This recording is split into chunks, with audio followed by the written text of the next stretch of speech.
सरकार होगी या केंद्र सरकार होगी, उसको तवज्जो देगी। गवर्नेंस में रिफॉर्म्स, ये हमें विकसित भारत 2047 के सपने के लिए हमने उसको जोर लगा करके आगे बढ़ाना होगा, ताकि सामान्य मानवी के जीवन में अवकाश ही अवकाश पैदा हो, रुकावटें खत्म ही खत्म होती चली जाए। नागरिकों का डिग्निटी ऑफ सिटीजन, नागरिकों के जीवन में सम्मान मिले। डिलीवरी के संबंध में कभी किसी को ये कहने की मोहब्बत ना आया कि ये तो मेरा हक था, मुझे मिला नहीं, उसको खोजना न पड़े। सरकार के गवर्नेंस में डिलीवरी सिस्टम को और मजबूती चाहिए। आप देखिए, देश में जब हम रिफॉर्म की बात करते हैं, आज देश में करीब करीब 3 लाख संस्थाएं काम कर रही है, चाहे पंचायत हो, नगर पंचायत हो, नगर पालिका हो, महानगर पालिका हो, यूटी हो, स्टेट हो, डिस्ट्रिक्ट हो, केंद्र, छोटी मोटी 3 लाख करीब करीब इकाइयां हैं। अगर ये हमारे 3 लाख इकाइयों को मैं आज आह्वान करता हूं कि अगर आप साल में अपने स्तर पर जिन चीजों की जरूरत है सामान्य मानवी के लिए 2 रिफॉर्म करें। ज्यादा नहीं कह रहा हूं मेरे साथियों, एक पंचायत हो, एक राज्य सरकार हो, कोई विभाग हो, सिर्फ 1 साल में 2 रिफॉर्म और उसको जमीन पर उतारे। आप देखिए, हम देखते ही देखते 1 साल में करीब करीब 25-30 लाख रिफॉर्म कर सकते हैं। जब 25-30 लाख रिफॉर्म हो जाए, तब सामान्य मानवी का विश्वास कितना बढ़ जाएगा, उसकी शक्ति राष्ट्र को नई ऊंचाई पर ले जाने में कितनी काम आएगी। और इसलिए हम अपने स्तर पर होती है चलती से मुक्ति पाकर के बदलावों के लिए आगे आए, हिम्मत के साथ आगे आए। और सामान्य मानवी की जरूरत, छोटी छोटी जरूरत होती है, पंचायत लेवल पर भी वो मुसीबतें झेल रहा है, उन मुसीबतों से हम मुक्ति दिलाएं तो मुझे पक्का विश्वास है कि हम सपनों को पार कर सकते हैं। मेरे प्यारे देशवासियों, आज देश आकांक्षाओं से भरा हुआ है।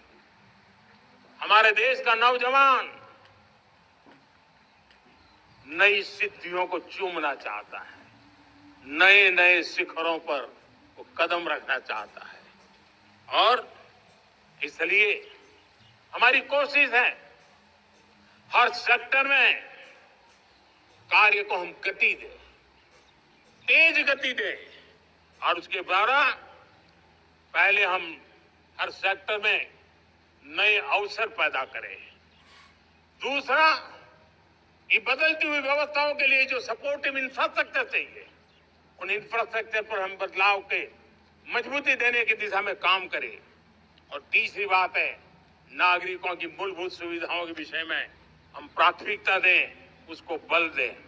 इन तीनों भारत में एक एस्पिरेशनल सोसाइटी का निर्माण किया है और उसके परिणाम स्वरूप आज समाज खुद एक विश्वास से भरा हुआ है।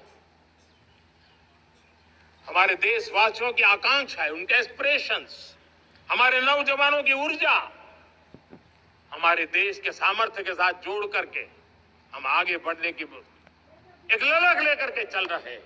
मुझे विश्वास है रोजगार और स्वरोजगार नए रिकॉर्ड के अवसर पर हम काम किया है।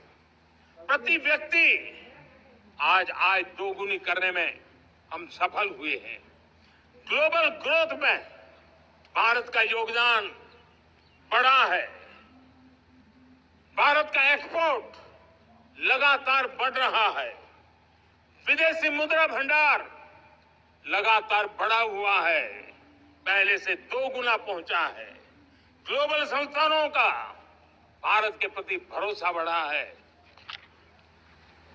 मुझे विश्वास है भारत की दिशा सही है, भारत की गति तेज है और भारत के सपनों में सामर्थ्य है। लेकिन इन सबके साथ संवेदनशीलता का हमारा मार्ग हमारे लिए ऊर्जा में एक नई चेतना भरता है। मम भाव हमारे कार्य की शैली है। समभाव भी चाहिए, मम भाव भी चाहिए, उसको लेकर के हम चल रहे हैं। साथियों, मैं जब कोरोना काल को याद करता हूं कोरोना की वैश्विक महामारी के बीच सबसे तेजी से इकोनॉमी को बेहतर बनाने वाला कोई देश है तो वो देश भारत है। तब लगता है कि हमारी दिशा सही है। जब जात पात मत पंथ ऊपर उठकर हर घर तिरंगा फहराया जाता है तब लगता है देश की दिशा सही है।